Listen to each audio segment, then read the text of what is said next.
Welcome back to First Take. The Thunder beat the Suns last night to go up 2-0 on the conference's 8th seed. Shai Gilgeous-Alexander had 37 points, 9 assists, while Chet Holmgren added 19 for OKC. The Thunder led by 8 at the break and never looked back. However, things did get a little chippy in the second half as multiple technical fouls were thrown, including one at Devin Booker with 2:05 remaining in the third. You can see it here. Booker said he didn't receive an explanation as to why the tech was even thrown. Here was Booker on the officiating in Game 2. For my 11 years, I haven't called a ref out by name, but James was terrible tonight, through and through. It's bad for the sport, bad for the integrity of the sport. You know, people are going to start viewing this as a WWE, you know, if they're not held responsible. It just feels disrespectful. You know I haven't won a championship in this league, but I have been in it for 11 years now. So to get to this point, to be treated like that, for me to even be saying something out loud, it's bad. Kendrick Perkins now joins us here on First Take. Perk, what's your reaction to what Book said? I mean, that's the effect of the Oklahoma City Thunder. You know, in the wild, right, the most annoying animal is the hyena, in my opinion. Mm-hmm. And this is not eat everything. They want to bother everybody. Yeah, and that's looking to nibble. Yep, and that's the Oklahoma City Thunder. They're a bunch of pack of hyenas defensively. And why do I bring that up? Is because this is not the first time that we done seen players crying after they finish playing against the Oklahoma City Thunder. This is what they do.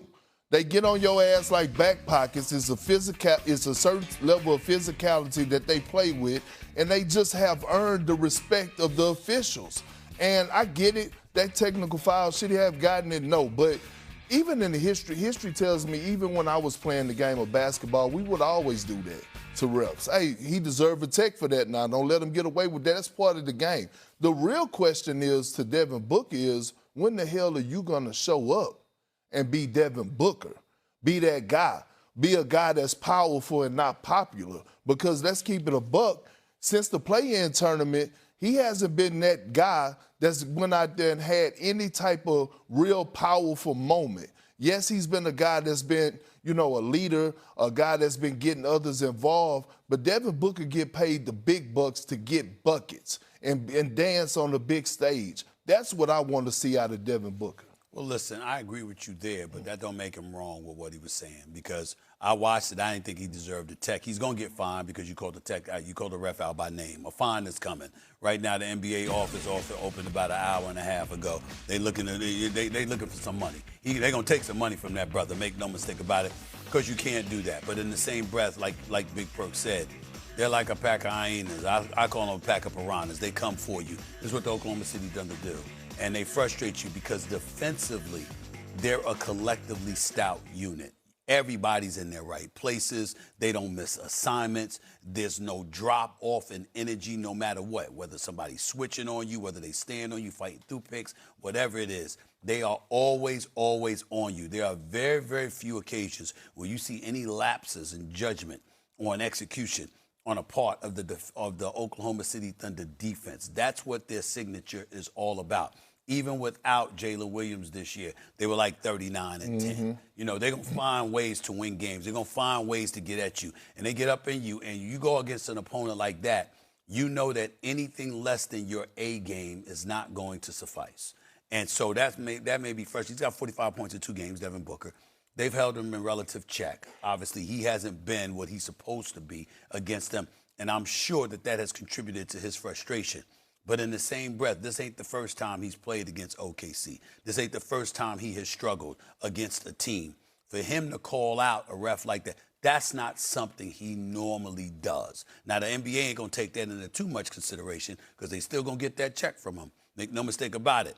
But it is worth noting, that's not his MO. That's not something he does. It's not, but we need to stop as a whole, including the players that are playing on the floor, especially when it comes to OKC and SGA. When it comes to SGA getting a quote-unquote favorable whistle because of his ability to be able to draw fouls or get to the free throw line. We used to praise people for their ability of getting to the free throw line. And I'm talking about greats, guys that are respected. Michael Jordan, Kobe Bryant, Tim Duncan, Kevin Garnett, Paul Pierce, LeBron James, the list goes on. So SGA is not the first player or superstar player, caliber player, the superstar type player to come about and start getting a favorable whistle or selling calls. It's been that way. Yeah, but that's not really it with SGA. What the real issue with SGA is that SGA is a bad brother that's busting everybody's ass. I mean, that's what he's doing on a regular basis. He's just night in, night out, no matter who he goes up against. And it's the relative ease with which he does it. If it's a step back three, fine. If it's a pull-up mid-range, fine. If it's get to the hole, if it's a Euro step, fine. If it's get to the free throw line, fine. Whatever way you need him to beat you, he beats you. And he's just a spectacular, spectacular talent. That's what he has evolved into. But again, the collective complaint about Shai Gilgeous is what Big Perk is alluding to, because it ain't Phoenix. It's everybody that goes against OKC. They're complaining about some of the fouls that SGA is getting. They ain't bringing up the pull-up jumpers. They ain't bringing up the threes. They ain't bringing up the open court and how he dancing on cats and going to the left. They ain't thinking about the fact that you got guys with muscles coming out of their ear and they complaining about getting pushed off by this slim dude. Why? Because he's deceptively strong, he's slick, he's skilled, and he's just a magician on a basketball court on the offensive end of the floor, and people are jealous because they just ain't him. But that is not about Devin Booker last night. Devin Booker to call out an official, and I'm not calling out the official. I'm simply saying we have to take this into consideration. It's not what he does. He doesn't do that. Devin Booker doesn't do that. So for him to do that and to name an official by name, and he didn't say that one call. He said all night long, this guy, this guy, this guy.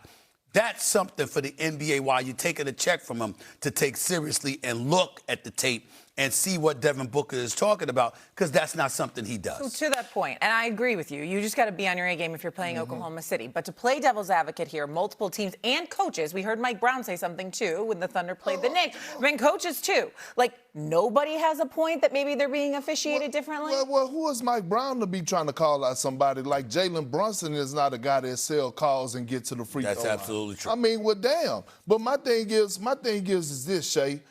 As a coach, right, I understand, okay, Devin Booker, this is his first time doing it, but the coaches, that set a bad tone in the locker room. In the playoffs, you're supposed to have a next play mentality. You know who's one of the best teams in the league at not getting technical fouls? The NBA champions, the Oklahoma City Thunder. They don't complain about nothing. And a lot of times they have the right to complain, but they have established an identity, a certain level of physicality. So they have a reputation that they play a certain type of way. Dylan Brooks says they're not physical at all, if you heard his postgame. Well, he can say what he wants, and I was very impressed with Dylan Brooks last night because he fought and fought and fought to the very end. And I give Dylan Brooks a lot of credit. Damn it, I wish he was a Knick, to be honest with you. I really would. I think he's the kind of guy that the New York Knicks need. I like Dylan Brooks a lot, but I want to say this too. Perk is right about how OKC doesn't complain. Here's the part that you didn't bring up about somebody like Mike Brown that deserves to be brought up. The Phil Jacksons, the Pat Rileys, even the Chuck Daly's or Larry Brown, people like that of the world, they would complain about the officiating going into a game in an effort to try to manipulate how the game would be called. That's entire, and it would be playoff time, stuff like that. That is entirely different than Mike Brown, who was complaining during the regular season about a loss, after it happened. You see what I'm saying? Now, that's different. Now, that's the kind of thing that makes you look at it and say, come on, bro, you need to stop that nonsense. Now, if you're complaining about something going into it, it's gamesmanship on the part of coaching. You're trying to get an advantage. Right. You're trying to make sure a game is called a certain way, that kind of thing.